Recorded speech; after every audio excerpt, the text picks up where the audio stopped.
Good evening, one and all. I'm Dr. Priyamalini, Senior Consultant Diabetologist from Chennai.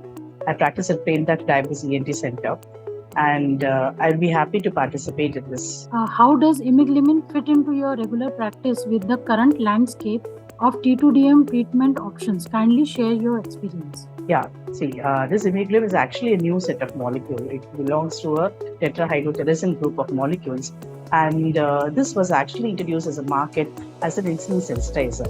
So actually, we know that we have very little insulin sensitizers in the market, and it was actually it's an alternative to most of them. It was projected as an alternative to metformin because it has a very low GI side effects when compared to metformin. But but it's studying about the molecule in detail. It has been projected to have an even more effect when compared to metformin because it acts as a dual action. It acts as a glucose-stimulating insulin secretion action also, and also helps in beta cell preservation, and then also insulin improving insulin sensitivity or breaking down the insulin resistance, mainly from the liver and the muscles. So this molecule, newer generation of molecule into practice for almost less than a decade, has placed its way in the management of type 2 diabetes, especially with a very less set of complications when compared to other anti-diabetic drugs.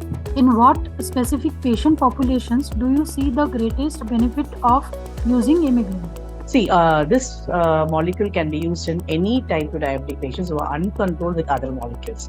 So even patients on insulin, when you really need an insulin sensitizer, patient having a severe insulin resistance, when you really need insulin sensitizers, and when other drugs like metformin produce a lot of GI side effects, this kind of drugs is very useful.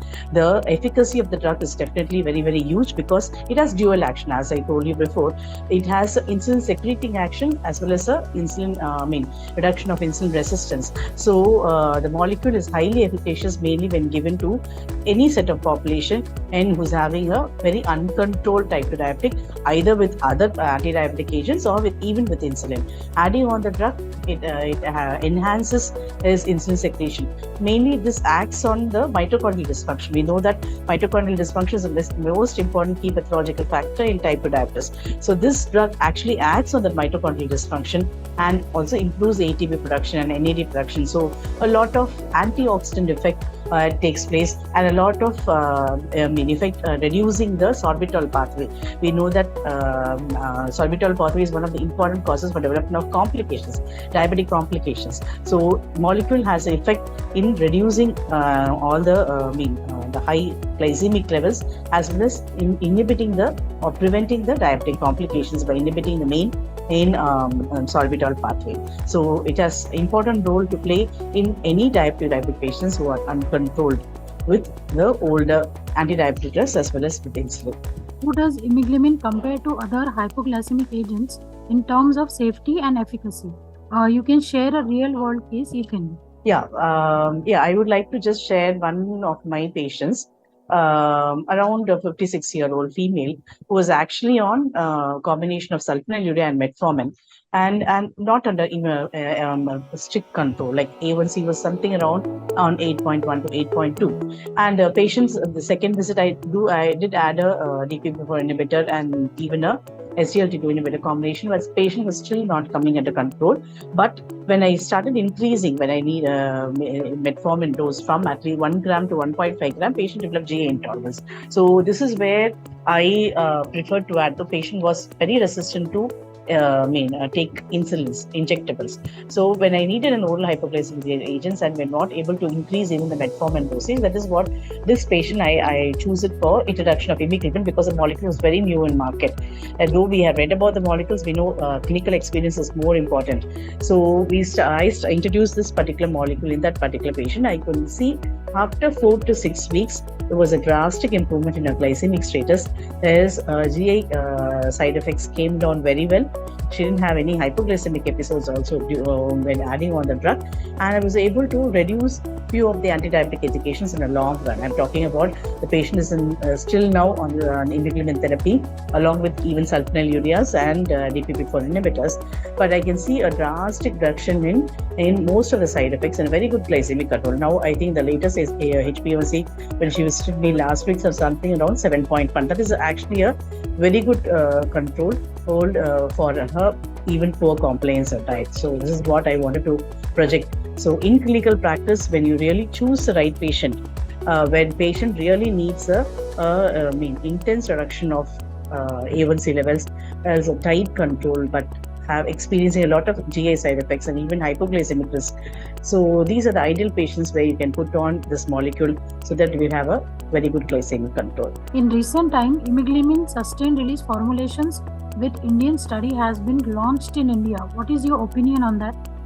Yes, compared to metformin, Imeglimin studies prove to be have a very good benefit. So usually we do have a lot of Indian studies with metformin, but actually Imeglimin was chosen alternative to metformin, and they're studied in type 2 diabetic Indian patients.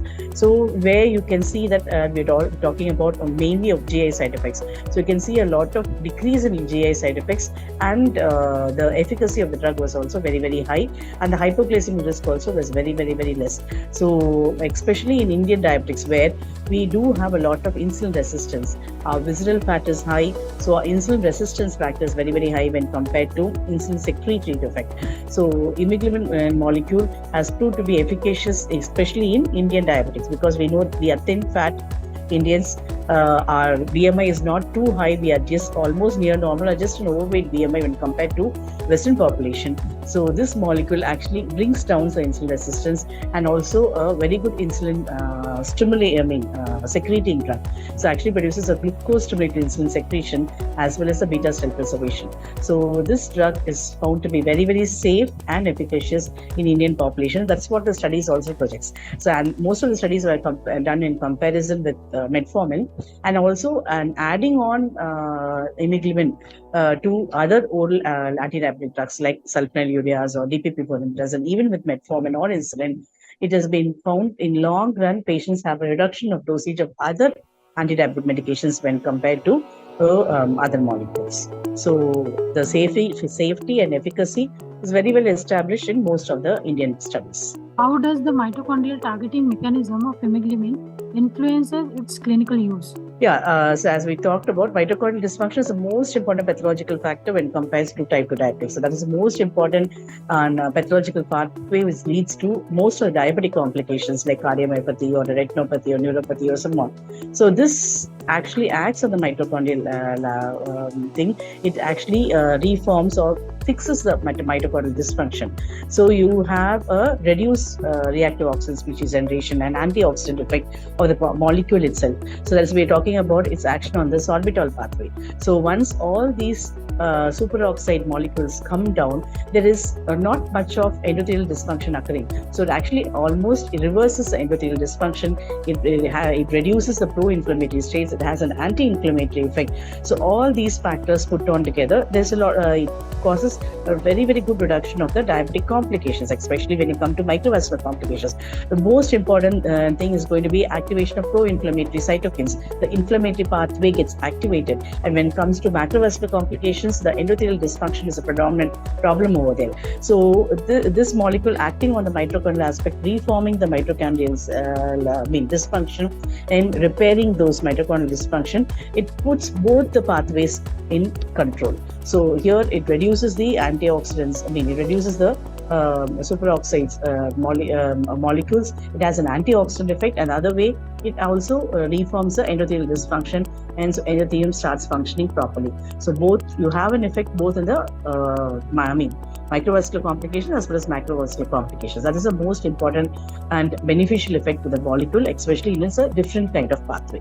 What are the key safety and efficacy findings from clinical evidences on Imeglimin that clinicians should be aware of? I find the most two important safety factors is that One is a very less GI side effects, more than 50% reduction in the GI side effects. Not only with metformin, even with DPP-4 inhibitors, we have heard a lot of patients say that they experience a lot of bloating because most of the time it slows down the GI motility. So this molecule has a very different pathway of action. So it actually has a very less GI side effects, almost 50% reduction in GI side effects when compared to other molecules like metformin or DPP-4 inhibitors. And hypoglycemic risk. So it has totally glucose stimulated insulin secretions, just like your DPP-4 inhibitors. So it doesn't have a unwanted insulinemia occurring. So only when you have a high glucose load, the molecule gets activated and the islet cells start secreting insulin. So it is only glucose stimulated insulin secretion. So unwanted hyperinsulinemia is avoided. So hypoglycemic risk is very less, and it also pushes the cells, the insulin receptor cells in the muscle and liver into action, and also decreases the hepatic gluconeogenesis. So all these factors put together, the hypoglycemic risk, the overall hypoglycemic risk, the nocturnal hypoglycemic risk, everything is less as with imeglimin when compared to the other molecules. So I mainly prefer the molecule because of its less GI side effects as well as low hyperglycemic risk. Efficacy of the molecules need not be the question. As I told you, after 3 to 6 months of usage of the molecule, a drastic reduction of almost 1% HbA1c was evident clinically in my real world practice. So both these important factors put the molecule in forefront in the management of diabetes. Do you believe that imeglimin has the potential to change the future landscape of diabetes treatment? Obviously, see, though the molecule has been into market for a few years, still the education or the awareness of the molecule is not among the physicians. Is what I personally feel. So the molecule will definitely have its pave way for itself in the it will step up the ladder in definitely diabetes management, because highly efficacious and low side effects. That is what we really want from any diabetic drug. So we don't want the patient to land up in any side effects, or we don't want the patient to experience any hypoglycemia, as well as have a very good glycemic control.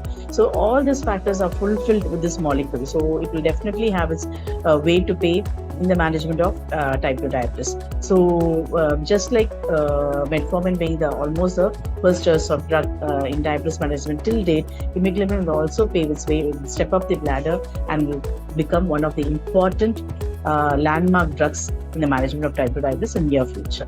Any other additional opinion or point you would like to share apart from this?